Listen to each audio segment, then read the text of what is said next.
Now the boy gets his first. You are looking at a scene from the old TV show Candid Camera. This experiment done back in the mid-60s. 3 small kids, 1 ice cream cone. The 2 girls first tried to lure the cone from the little boy. I'll be your best friend. No, you can't have it. But then soon the girls start to badger him playfully. Let me see right. Until he gives in. Okay, here's the whole thing. Flash forward to girls more grown up. I haven't looked at that in forever. As we know from the movie Mean Girls, females can be an awesome army, whether taking on each other or a target they've chosen together. Vintage. So adorable. Thanks. That is the ugliest effing skirt I've ever seen. We've studied children in various countries throughout the world. Brigham Young University's Dr. Craig Hart, Dr. Clyde Robinson, and Dr. David Delson. They conducted a study to see why some girls start being mean as early as 3. You mean the I don't want to play with you, I don't like you. Yeah, don't play with her because she picks her nose. And what is that from? I mean, the calculation there must be pretty primitive. So what's that about? If a child feels fairly insecure, to make themselves feel better about themselves, one way is to put others down. The girls, they're going after the emotional jugular. Girls who know so much more about the emotional jugular than boys of the same age. Think of what they can do as emotional wilding. Happy birthday to you. John Halligan knows all about this. He's a devoted dad whose kids always knew they could turn to him for help. Oh my God, this is so cool! Oh, thank you so much, Mom. As a little boy, he was the hugger. Right. You know, if there's one word that people use the most to describe Ryan was just gentle. But his son Ryan also had learning and motor disabilities, ones that made him a little more awkward than the other kids. You there? No. Oh, I am. When some of the boys started bullying Ryan, his dad got him into counseling, taught him self-defense. Middle school was a crazy place. This girl, Ashley, knows how bad it was because she stuck up for Ryan back then. You make it sound tough. Oh, middle school is really tough. Gentle Ryan often pushed to tears. One day his dad says Ryan made the mistake of telling a friend about a recent medical exam. He had a wicked sense of humor, and I'm sure he thought this was a funny thing to tell the kid that he got a rectal exam as part of the emergency room visit. But unfortunately, the kid took that information and spun it around the school that Ryan was gay. His schoolmates jumped in. They said it was like a feeding frenzy. It was like almost everybody in the school was kind of piling on him, calling him all sorts of names like that. I know he just kept it inside. But there was an additional wound. Ryan had begun an online friendship with a girl he secretly had a crush on. There was a girl he saw and liked. Yeah. Yeah, this is hard. The girl was Ashley, the same girl who once defended him but had now become one of the popular kids. We were bitches. I know he got picked on a lot, and I did the picking. Like, I was pretty mean. Biggest mistake, buying him a computer. Along with other girls, she pretended to like him to flirt with him online.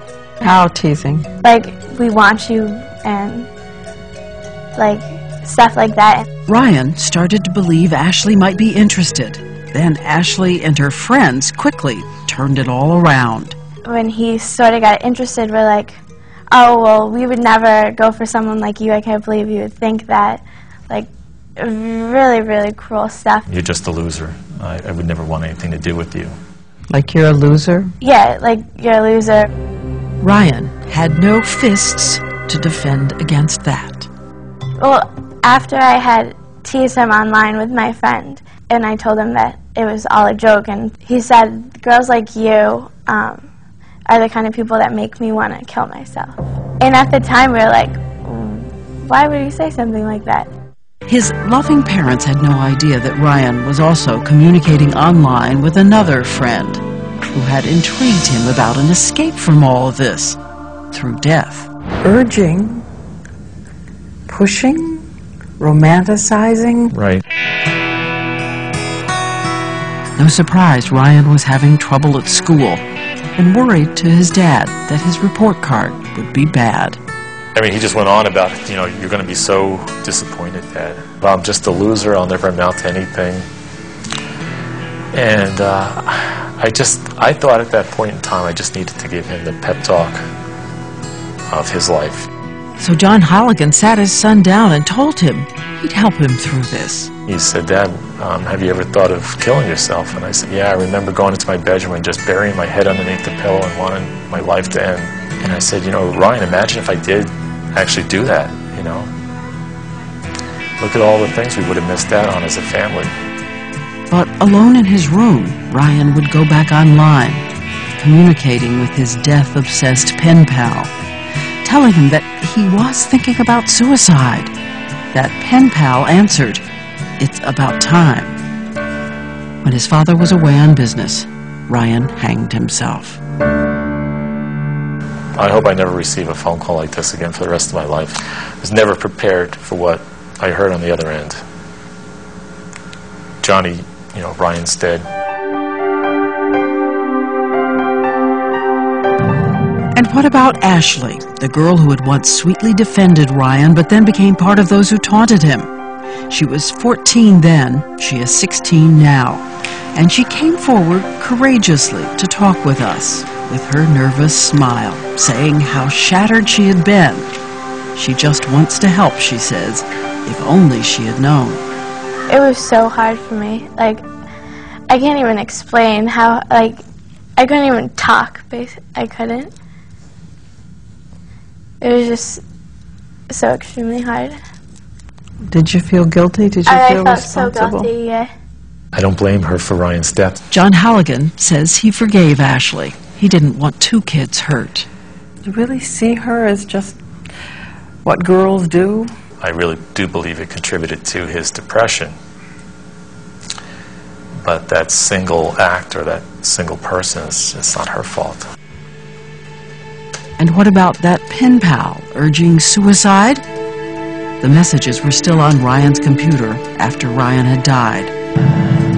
With all the courage it could possibly take, Ryan's dad learned the identity of that young man and went to his parents at their home. What did they say?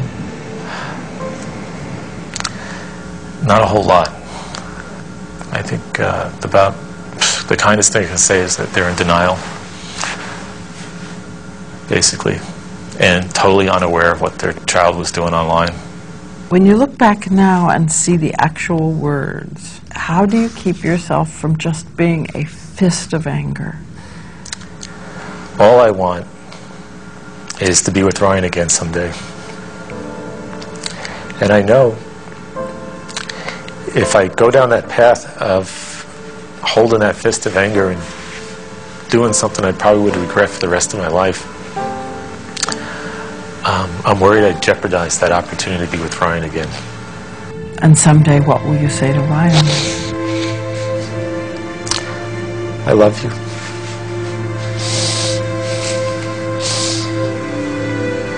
Boy, did I miss you.